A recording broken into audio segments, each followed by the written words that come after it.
అందరికీ నమస్తే. ఎట్లున్నారు? నేనైతే అస్సలు మంచిలేను. ఎందుకో ఈ వీడియో చూస్తే మీకు తెలుస్తది. మా బాబాయ్ వాళ్ళైతే పరదలున్న వడ్లెత్తి ట్రాక్టర్‌లో పోత్తార్రు. ఎందుకంటే వాన కొట్టి పరదలున్న వడ్లు తడిసినాయి కాబట్టి. రేట్ తక్కువైనా మంచిదే అని పచ్చివడ్లు తీసుకుపోయి మిల్లులో అమ్ముదాం అనుకుంటారు. ఇక అట్లే నేను కూడా మా పొలం కాడికి పోయి చూస్తే మా పొలం అంతా కింద అడ్డం పడ్డది. అందుకే ట్రాక్ మెషిన్ తెప్పించి మొత్తం పొలం అంతా కోపించినాం. ఇక ఐకేప్ సెంటర్ కాడ బ్లేడ్ బండ్తో సాపేసి అక్కడ పరదలేసి వడ్లయితే పోసినాం. దాని తెల్లారైతే వడ్లను నేర్పి కొంచెం అటు ఇటు అని తిరమర చేసినాం. ఇప్పుడే మబ్బత్తాందని చెప్పి 2-3 పరదలైతే మరిచినాం. కానీ అంతలోపే వడ్లన్నీ తడిసినాయి.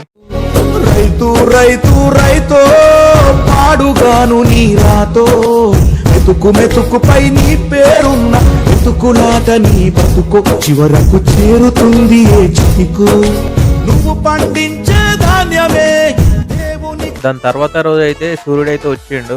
ఎట్లా వేసైనా మళ్ళీ వాన కొట్ట ముందుకు వడ్లను పంపిద్దామని వడ్లను అటు ఇటు బాగా బొర్రిచ్చినాం.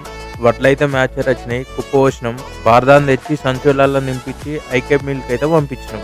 మా బాబాయ్ అయితే ఒక మాట అన్నాడు, వ్యవసాయం అంటే గిట్లా ఉంటుందా, ప్రకృతి అనుకూలిస్తేనే రైతు రాజు అవుతాడని. ఈ వీడియో కనుక మీకు నచ్చితే లైక్, షేర్ అండ్ సబ్స్క్రైబ్. మళ్ళీ వచ్చే వీడియోలో మళ్ళీ కలుద్దాం.